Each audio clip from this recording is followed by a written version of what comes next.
Good morning students. आज से हम लोग एक नया चैप्टर स्टार्ट करने जा रहे हैं, केमिकल बॉन्डिंग। और पिछले क्लास में एक डेफिनेशन रह गया था डायगोनल रिलेशनशिप का, वो आप पीरियोडिक टेबल वाले फोल्डर को खोल के उसमें आप लास्ट लेक्चर नंबर 12 देख लीजिएगा। वो 5 मिनट का लेक्चर है, तो 5 मिनट में आपको डायगोनल रिलेशनशिप क्लियर हो जाएगा। और अब हम लोग यहाँ से केमिकल बॉन्डिंग का शुरुआत करने जा रहे हैं। केमिकल बॉन्डिंग में जो सबसे पहला टॉपिक हम लोग पढ़ते हैं वो है formal charge.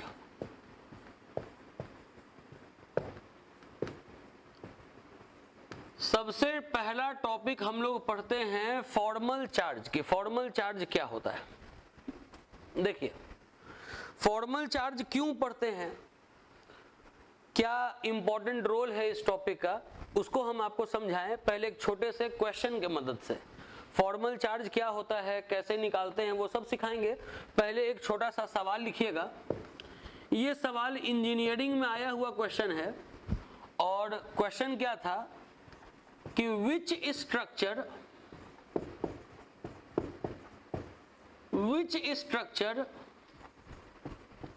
Is more appropriate.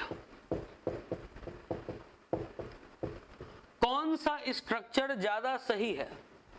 Which structure is more appropriate. Option था NCS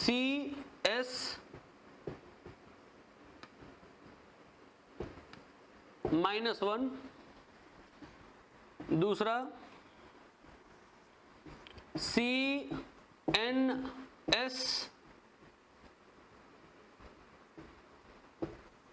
-1,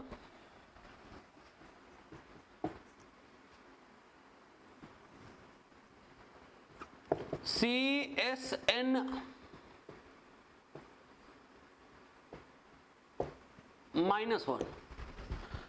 ये 3 स्ट्रक्चर दिया हुआ है, और इसमें से पूछ दिया गया है कि कौन सा स्ट्रक्चर ज्यादा सही है। सही तीनों है, लेकिन तीनों में कौन ज्यादा सही स्ट्रक्चर है, ये क्वेश्चन पूछा गया था। ऐसा क्वेश्चन कोई भी बच्चा तभी बना पाएगा जब उसको फॉर्मल चार्ज निकालने आता हो। तो इसीलिए ऐसे क्वेश्चंस को सॉल्व करने के लिए फॉर्मल चार्ज टॉपिक जानना जरूरी है। तो इस क्वेश्चन पे हम लोग ये फॉर्मल चार्ज पढ़ने के बाद आएंगे, मतलब आज के क्लास के लास्ट में। लेकिन सबसे पहले हम लोग जानेंगे कि फॉर्मल चार्ज होता क्या है। ये क्वेश्चन मिटा दे रहे हैं, फिर दोबारा भी क्वेश्चन हम लिखेंगे। अभी आप ये क्वेश्चन लिख लिए होंगे। अब इसके बाद फॉर्मल चार्ज का पहले तो डेफिनेशन लिखिएगा। It gives idea about net calculated charge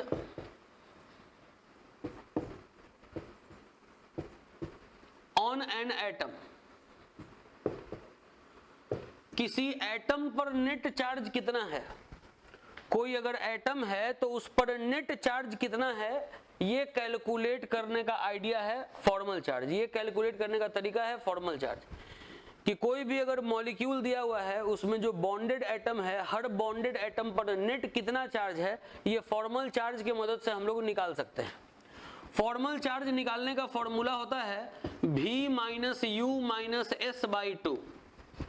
यहां पर ये जो फॉर्मूले में V है, V का मतलब है वैलेंस इलेक्ट्रॉन, लास्ट ऑर्बिट का इलेक्ट्रॉन। जिस एटम पर फॉर्मल चार्ज निकाल रहे हैं उसके लास्ट ऑर्बिट का इलेक्ट्रॉन। U का मतलब हुआ अनशेयर्ड इलेक्ट्रॉन, ऐसा कितना इलेक्ट्रॉन है जो कि बॉन्ड बनाने में भाग नहीं लिया। और S कहने का मतलब है शेयर्ड इलेक्ट्रॉन। इस फॉर्मूले को हम समझाएंगे क्वेश्चन के मदद से। पहले आप समझ जाइए कि कोई भी मॉलिक्यूल है, कोई भी मॉलिक्यूल, जैसे मान लीजिए कि मॉलिक्यूल है CSN, ये मॉलिक्यूल है, इसके ऊपर चार्ज दिया हुआ है -1। अब इसके ऊपर कितना चार्ज है, इसके ऊपर कितना चार्ज है, इसके ऊपर कितना चार्ज है, इन सब का चार्ज अगर हमको अलग अलग निकालना है तो हम लोग फॉर्मल चार्ज के मदद से निकाल सकते हैं। फॉर्मल चार्ज क्या है? तो it gives idea about net calculated charge on an atom. ये एटम है, इस पर नेट चार्ज कितना है, ये एटम है, इस पर नेट चार्ज कितना है, ये एटम है, इस पर नेट चार्ज कितना है, ये हम लोग फॉर्मल चार्ज के मदद से निकाल सकते हैं। फॉर्मल चार्ज निकालने का ये फॉर्मूला हुआ V minus you minus S by two. V का मतलब वैलेंस इलेक्ट्रॉन, U का मतलब अनशेयर्ड इलेक्ट्रॉन, S का मतलब शेयर्ड इलेक्ट्रॉन। अब इस कंपाउंड में इन सब का फॉर्मल चार्ज हम आपको निकाल के दिखाएंगे इस फॉर्मूले को अप्लाई कर करके। जैसे देखिए,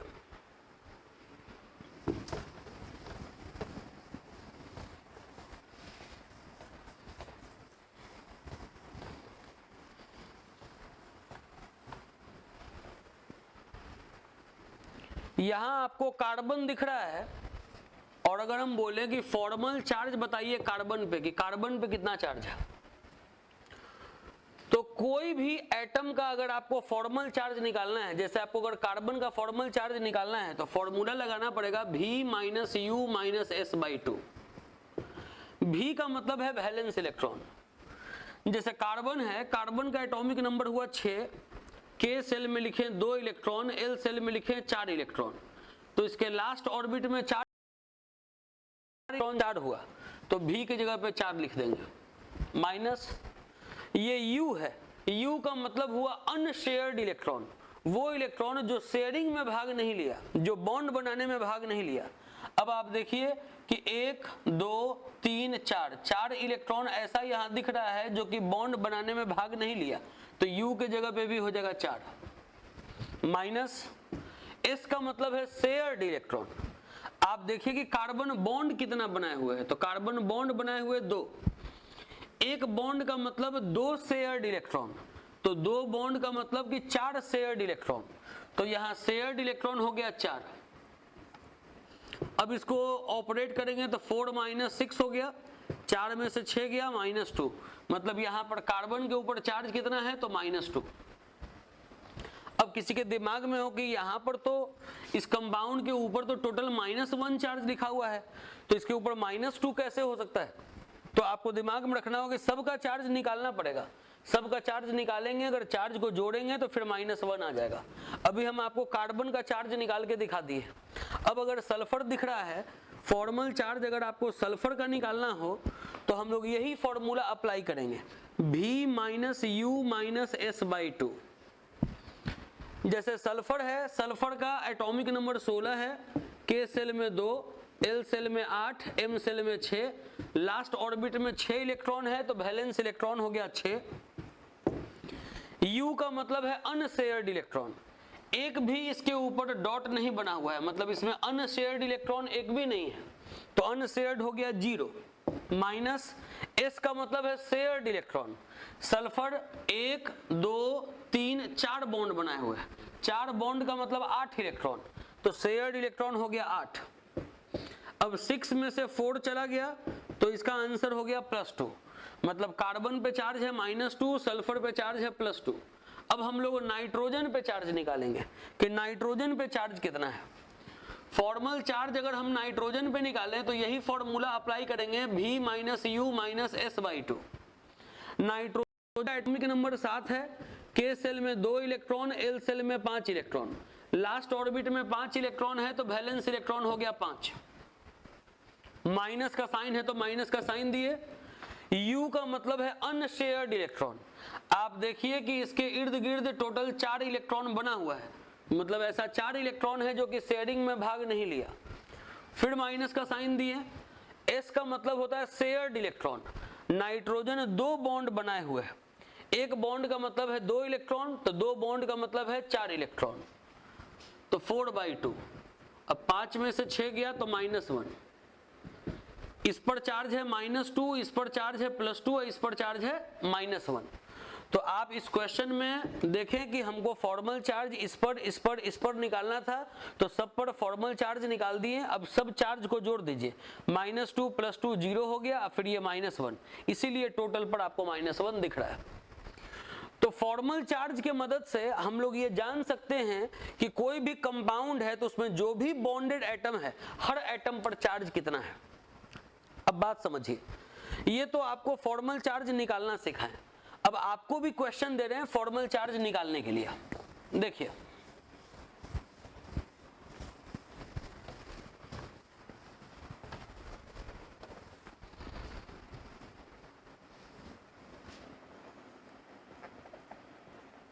-1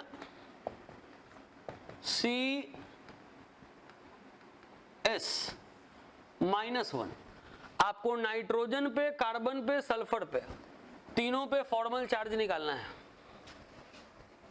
उसके बाद CnS -1।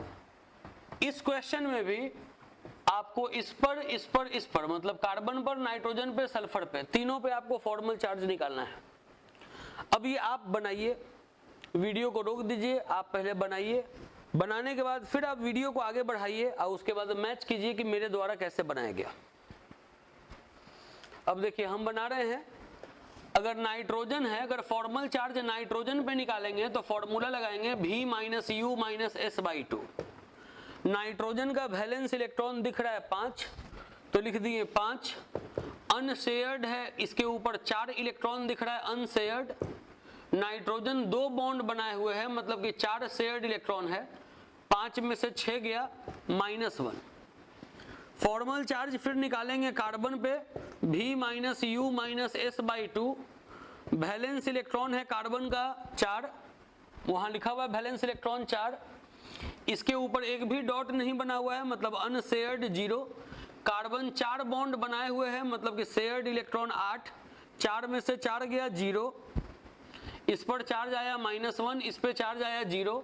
अब सल्फर पे चार्ज निकालते हैं, V - U - S/2। सल्फर का वैलेंस इलेक्ट्रॉन 6, अनशेयर्ड इलेक्ट्रॉन अगर आप गिनेंगे तो 4 है, शेयर्ड इलेक्ट्रॉन देखेंगे तो 2 बॉन्ड है तो 4 इलेक्ट्रॉन। अब 6 में से 6 चला गया तो 0, इस पर -1, इस पर 0, इस पर 0, तीनों को जोड़ लेंगे, देख लेंगे -1 आ जा रहा है।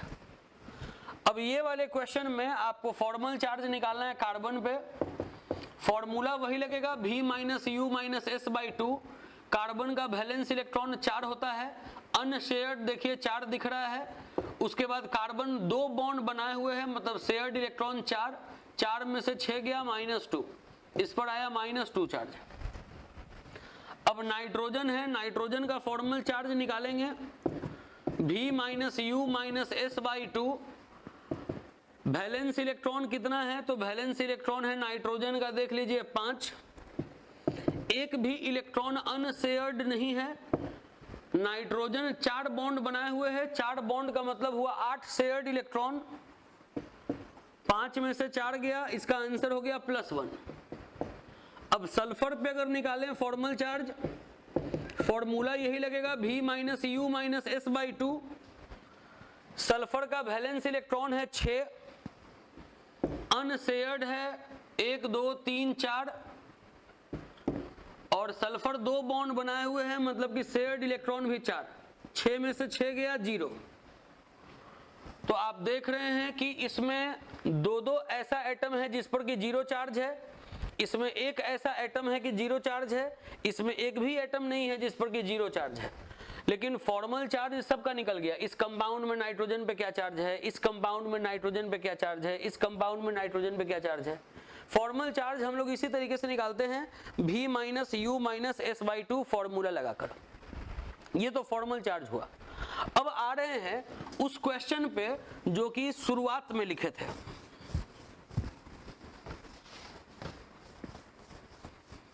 देखिए शुरुआत में एक क्वेश्चन दिया गया था,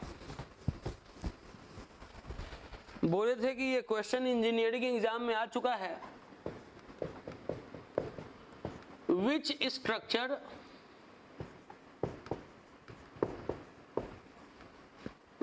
structure is more appropriate?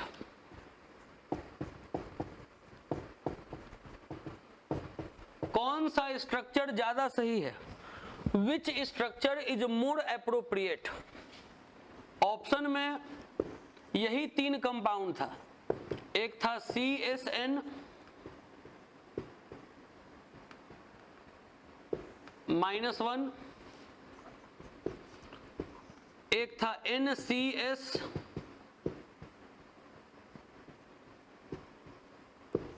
-1, और एक था CNS -1। ये 3 स्ट्रक्चर दे दिया गया था। अब पूछा गया था कि इनमें से कौन सबसे ज्यादा सही स्ट्रक्चर है। तो इसका आंसर जानने के लिए आपको ये लाइन जानना होगा कि द स्ट्रक्चर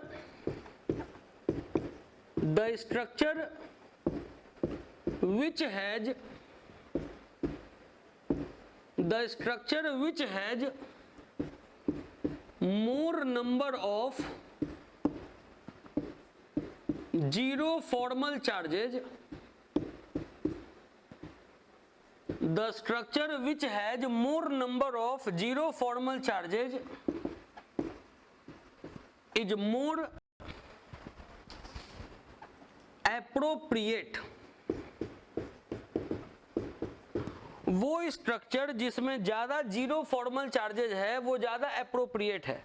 जैसे CSN में इस पर -2 चार्ज है, इस पे +2 चार्ज है, इस पे -1 चार्ज है, जो कि हम लोग अभी कुछ देर पहले बनाए हैं। तो इसमें एक भी जीरो फॉर्मल चार्ज नहीं है। इसमें इस पर -1 है, इस पर 0 है, इसमें 0 है, इसमें दो जीरो फॉर्मल चार्ज है, इसमें -2, इसमें +1 है, इसमें 0, इसमें एक जीरो फॉर्मल चार्ज है। तो इसमें ज्यादा number of zero formal charge है, इसीलिए ये वाला स्ट्रक्चर ज्यादा सही स्ट्रक्चर हुआ। सही तो तीनों हुआ, क्योंकि तीनों का चार्ज जोड़ने पर ओवरऑल चार्ज -1 आ रहा है। लेकिन पूछा जा रहा है कि इन सारे स्ट्रक्चर में ज्यादा सही स्ट्रक्चर कौन है। तो वो वाला स्ट्रक्चर जिसमें ज्यादा number of zero formal charges है वो ज्यादा सही स्ट्रक्चर हुआ। तो ये इस चैप्टर का भी एक टॉपिक पढ़ाएं, फॉर्मल चार्ज। अब हम लोग जो केमिकल बॉन्डिंग पढ़ने जा रहे हैं, केमिकल बॉन्डिंग कितने टाइप का होता है, कितने टाइप का हम लोग को केमिकल बॉन्ड पढ़ना है, सबसे पहले उसका आपको लिस्ट देने जा रहे हैं। पहले उसका लिस्ट उतारिएगा बोर्ड पर से, तब फिर आगे हम लोग सारे बॉन्ड्स को पढ़ेंगे बारी बारी। ठीक है, इसको नोट कीजिए। कॉपी पर हेडिंग देंगे टाइप्स ऑफ केमिकल बॉन्ड। कौन कौन हम लोग को केमिकल बॉन्ड पढ़ना है। सबसे पहला जो बॉन्ड हम लोग को पढ़ना है वो है इलेक्ट्रोवैलेंट बॉन्ड।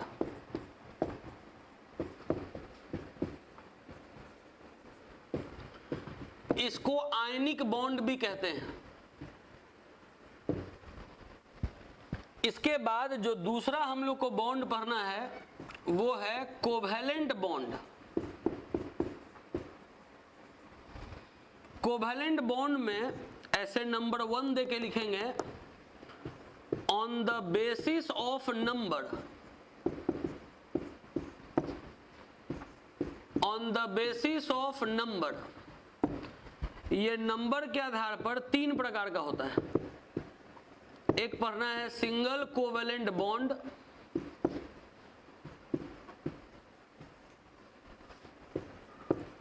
एक पढ़ना है डबल कोवैलेंट बॉन्ड,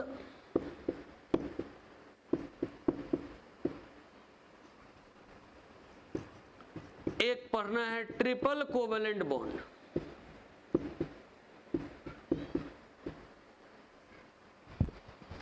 इसके बाद फिर लिखना है इसमें on the basis of charge.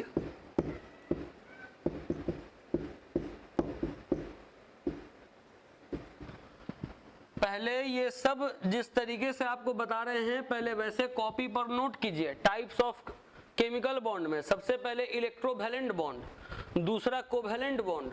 Covalent bond number के आधार पर single covalent, double covalent, triple covalent. Covalent bond charge के आधार पर पोलर कोवैलेंट बॉन्ड,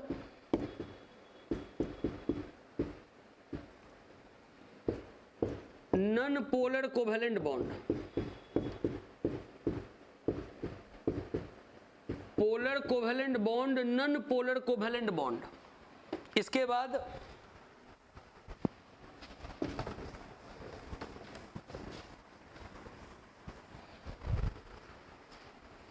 ये जो लिखे हैं ऐसे, नंबर 1 में on the basis of number, on the basis of charge number 2 में, नंबर 3 में फिर इसके नीचे लिखेंगे ऑन द बेसिस ऑफ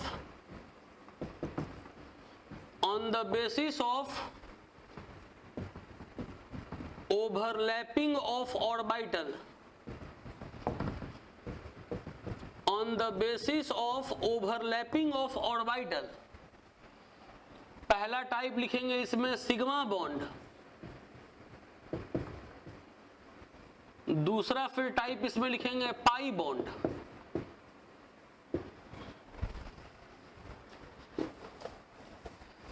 फिर लिखेंगे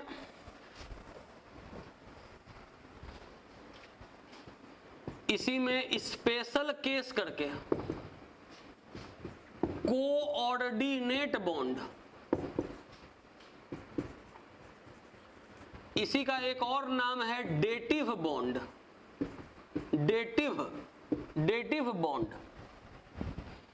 उसके बाद फिर जो तीसरा बॉन्ड हम लोग को पढ़ना है इलेक्ट्रोवैलेंट कोवैलेंट के बाद, वो है हाइड्रोजन बॉन्ड।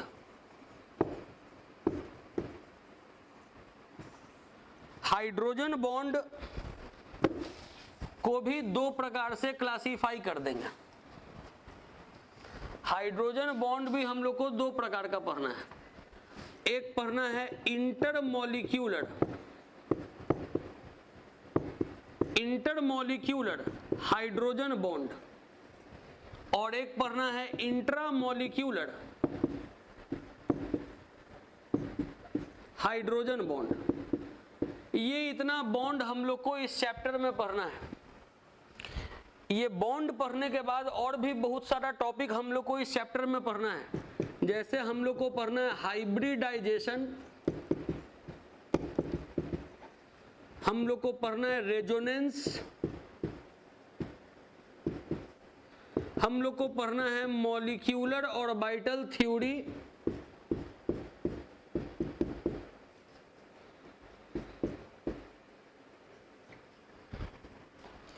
ये सब टॉपिक भी हम लोग को पढ़ना है। फिर कोवेलेंट बॉन्ड पढ़ने समय ही कोवेलेंट बॉन्ड में ही हम लोग को पढ़ लेना है वैसेपर थ्योरी और बहुत सारा स्ट्रक्चर वगैरह। तो हम लोग धीरे धीरे अब इन सारे टॉपिक्स को पढ़ना स्टार्ट कर रहे हैं। सबसे पहला जो टॉपिक हम लोग पढ़ेंगे वो होगा इलेक्ट्रोवैलेंट बॉन्ड। इसको पहले नोट कर लीजिए। चलिए कॉपी पर हेडिंग दे दीजिएगा अब इलेक्ट्रोवैलेंट बॉन्ड।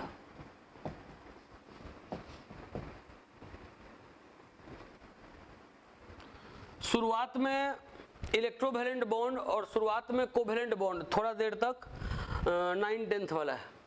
उसके बाद फिर जो कोवैलेंट बॉन्ड में जो बात स्टार्ट होगा वो सब पहले से आप नहीं जानते होंगे। सारा बात को इस चैप्टर को अच्छे से पढ़िएगा क्योंकि हर कॉम्पिटिटिव एग्जाम के लिए ये चैप्टर बेहद इंपॉर्टेंट है। तो इलेक्ट्रोवैलेंट बॉन्ड का सबसे पहले तो डेफिनेशन लिखेंगे, the bond which is formed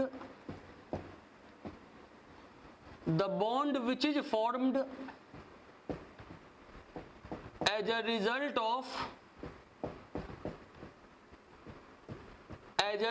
of transfer of electrons,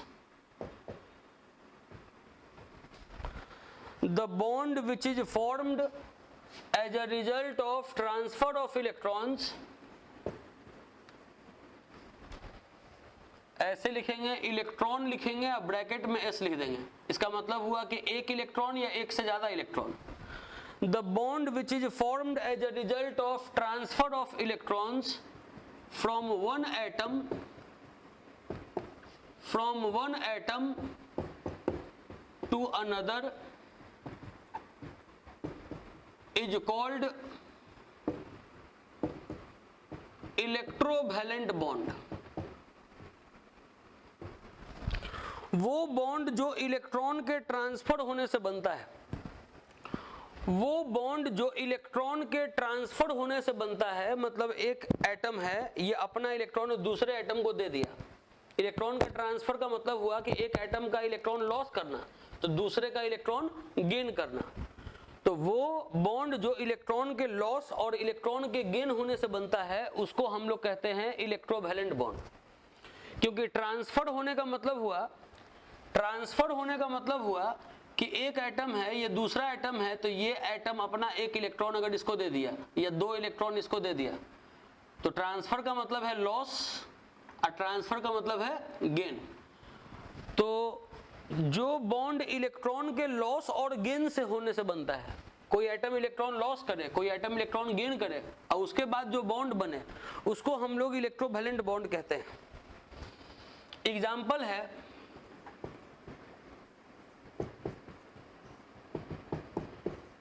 formation of NaCl। अब ध्यान से देखिए, NaCl में सोडियम है, सोडियम का एटॉमिक नंबर 11, K सेल में 2, L सेल में 8, M सेल में 1। उसके बाद क्लोरीन है, एटॉमिक नंबर 17, K सेल में 2, L सेल में 8, M सेल में 7। आपको ये बात बताया गया है कि कोई भी एलिमेंट को अगर स्टेबल होना है तो उसके लास्ट ऑर्बिट में 8 इलेक्ट्रॉन होना चाहिए। कब? अगर उसमें एक से ज्यादा ऑर्बिट है तब। तो इसके लास्ट ऑर्बिट में 8 करने के लिए सबसे आसान तरीका है एक इलेक्ट्रॉन को निकाल देना। एक इलेक्ट्रॉन अगर ये जल्दी में निकाल दे तो लास्ट ऑर्बिट में 8 बच जाए। तो सोडियम में ये टेंडेंसी है एक इलेक्ट्रॉन निकालने का। क्लोरीन है, अगर इसको अगर लास्ट ऑर्बिट में 8 इलेक्ट्रॉन करना है तो ये एक इलेक्ट्रॉन लेना चाहेगा कि 7 और 1 मिलकर जल्दी से 8 हो जाए। तो इसमें इलेक्ट्रॉन लॉजिंग टेंडेंसी है, इसमें इलेक्ट्रॉन गेनिंग टेंडेंसी है। तो electrovalent bond transfer of electron से बनता है, इलेक्ट्रोवैलेंट बॉन्ड लॉस और गेन ऑफ इलेक्ट्रॉन से बनता है। इलेक्ट्रोवैलेंट बॉन्ड ऐसे एलिमेंट के बीच में बनता है जिसमें एक में इलेक्ट्रॉन लॉजिंग टेंडेंसी हो तो एक में इलेक्ट्रॉन गेनिंग टेंडेंसी हो। तो पहले तो ये डेफिनेशन लिख देना है कि the bond which is formed as a result of transfer of electron is called electrovalent bond. फिर एग्जाम्पल जो आपको लिख रहे हैं, एग्जाम्पल में जो आपको देखने को मिल रहा है बात, उसको आप नीचे से लिखेंगे। मेरे पास जगह नहीं है, हम ऊपर लिख रहे हैं कि इलेक्ट्रोवैलेंट बॉन्ड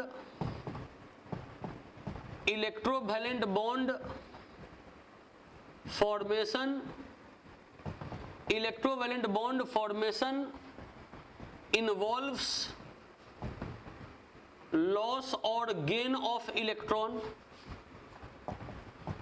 इलेक्ट्रोवैलेंट बॉन्ड का जो फॉर्मेशन है उसमें इलेक्ट्रॉन का लॉस, इलेक्ट्रॉन का गेन होगा।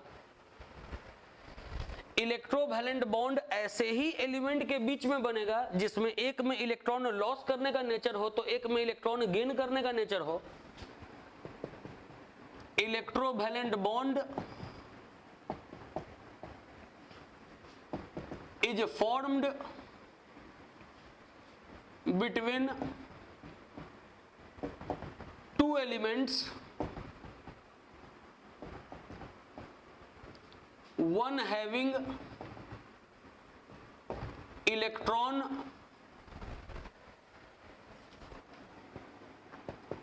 losing nature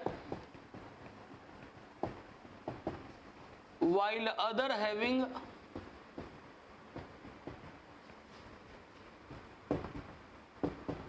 electron gaining nature. और भी बात अभी लिखवाएंगे इलेक्ट्रोवैलेंट बॉन्ड में। पहले एग्जांपल को और आगे बढ़ाएं कि जैसे फॉर्मेशन ऑफ NaCl है, सोडियम और क्लोरीन, इसमें एक इलेक्ट्रॉन लॉस करने का नेचर है, एक इलेक्ट्रॉन इसमें गेन करने का नेचर है। अब अगर किसी एलिमेंट का लेविस डॉट स्ट्रक्चर बनाना होता है तो पहले उस एलिमेंट का सिंबल लिखते हैं। जैसे अगर हमको सोडियम का लेविस डॉट स्ट्रक्चर बनाना है तो पहले सोडियम का सिंबल लिखेंगे। उसके बाद लास्ट ऑर्बिट में जो इसमें इलेक्ट्रॉन दिख रहा है उतना इलेक्ट्रॉन को इसके बगल में डॉट बनाकर दिखा देंगे या क्रॉस बनाकर दिखा देंगे। जैसे सोडियम के लास्ट ऑर्बिट में एक इलेक्ट्रॉन दिख रहा है तो सोडियम के बगल में एक डॉट बना देंगे। क्लोरीन के लास्ट ऑर्बिट में 7 इलेक्ट्रॉन दिख रहा है तो क्लोरीन का सिंबल लिख के इसके अगल बगल 7 क्रॉस बना देंगे। आप चाहे तो डॉट भी बना सकते थे, इसमें भी, चाहे तो दोनों में क्रॉस बना सकते थे, एक में डॉट एक में क्रॉस से भी रिप्रेजेंट कर सकते थे। लेविस डॉट स्ट्रक्चर लिखने के लिए बोले कि जो एलिमेंट का लेविस डॉट स्ट्रक्चर लिखना है उसका सिंबल लिखेंगे, लास्ट ऑर्बिट के इलेक्ट्रॉन को by the help of dot या by the help of cross represent करेंगे। क्लोरीन का भी सिंबल लिख दिए, इसके लास्ट ऑर्बिट के इलेक्ट्रॉन को डॉट या क्रॉस से रिप्रेजेंट किया। बोले कि इसमें इसको एक इलेक्ट्रॉन लॉस करना है, इसको एक इलेक्ट्रॉन गेन करना है, तो दिखाएं एक इलेक्ट्रॉन को लॉस, एक इलेक्ट्रॉन को गेन करते हुए। जो लॉस किया इसके ऊपर प्लस चार्ज आया, जो एक इलेक्ट्रॉन गेन किया उसके ऊपर एक माइनस चार्ज आया और ये प्लस माइनस मिलके न्यूट्रल हो गया, NaCl बन गया। तो इलेक्ट्रोवैलेंट बॉन्ड में बताएं कि इलेक्ट्रॉन के ट्रांसफर होने से ये बॉन्ड बनता है। ट्रांसफर होने का मतलब ऊपर में लिखवा दिए कि इलेक्ट्रॉन का लॉस और गेन होता है। मतलब ऐसे ही दो एलिमेंट के बीच में बनेगा जिसमें एक में इलेक्ट्रॉन लॉस करने का नेचर होगा तो एक में इलेक्ट्रॉन गेन करने का नेचर होगा। जिसमें इलेक्ट्रॉन लॉस करने का नेचर होता है उसको मेटल कहते हैं, जिसमें इलेक्ट्रॉन गेन करने का नेचर होता है उसको नॉन मेटल कहते हैं। तो लिख सकते हैं कि electrovalent bond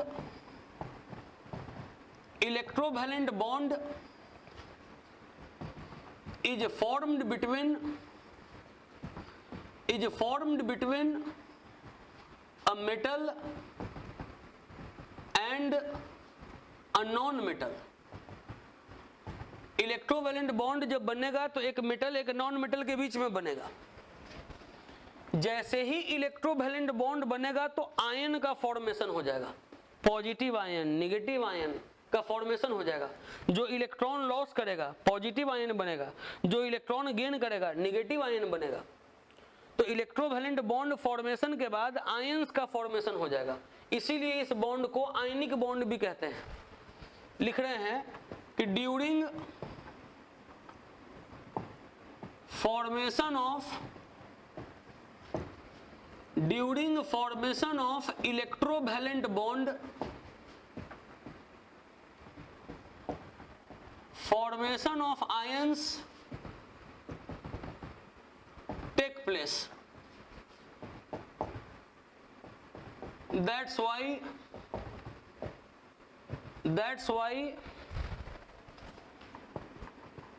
the bond is also called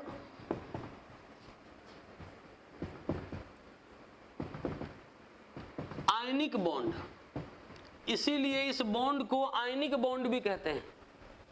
इसमें आखिरी लाइन लिखेंगे it is non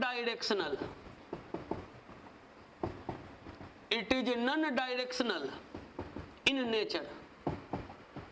electrovalent bond non directional nature का है। ये लाइन का मतलब हम एक एग्जांपल और बताएंगे, उसके बाद समझ में आएगा। देखिए जैसे एग्जाम्पल है formation of MgCl2।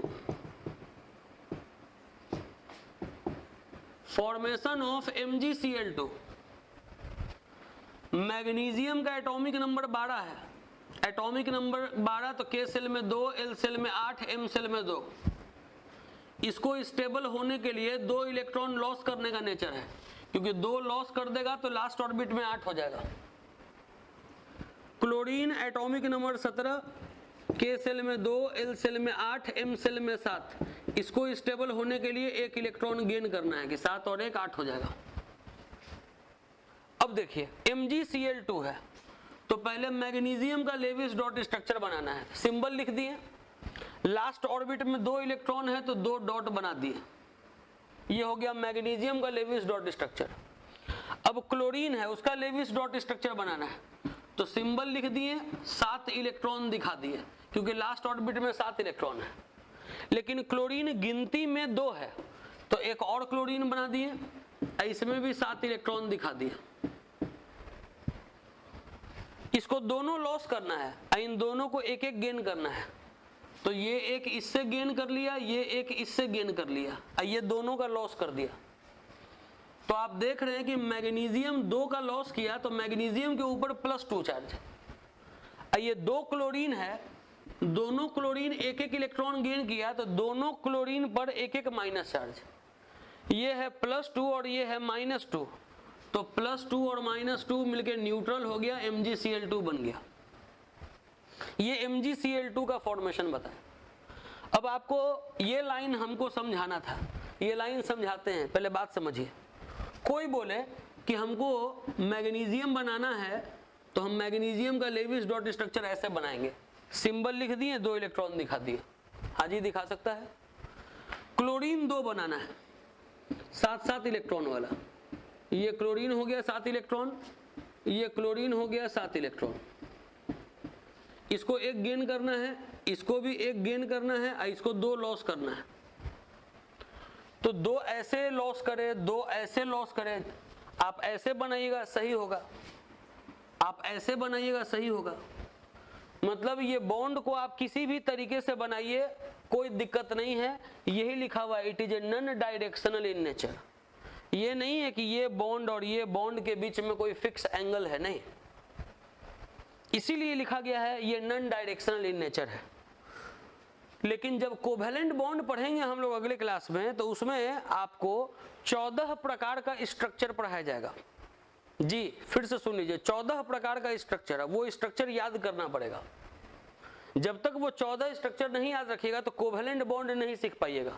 9th class में जब पढ़ते थे केमिकल बॉन्डिंग, तो उसमें वो 14 स्ट्रक्चर नहीं था, लेकिन 11th में वो 14 स्ट्रक्चर आ जाएगा नया, जो पहले नहीं जानते थे आप। तो दिमाग में रखिए कि कोवेलेंट बॉन्ड जब पढ़ाएंगे तो उसमें लिखवा देंगे कि वो डायरेक्शनल नेचर का है, मतलब एक बॉन्ड से दूसरे बॉन्ड का एक फिक्स एंगल होता है। लेकिन इलेक्ट्रोवैलेंट बॉन्ड में कोई प्रकार का डायरेक्शन नहीं होता है, इसको आप ऐसे बनाइए या ऐसे बनाइए, सब सही है। तो ये इलेक्ट्रोवैलेंट बॉन्ड हम लोग पढ़ लिए। अब अगले क्लास में हम लोग कोवेलेंट बॉन्ड चालू करेंगे, ठीक है। Enough for the day.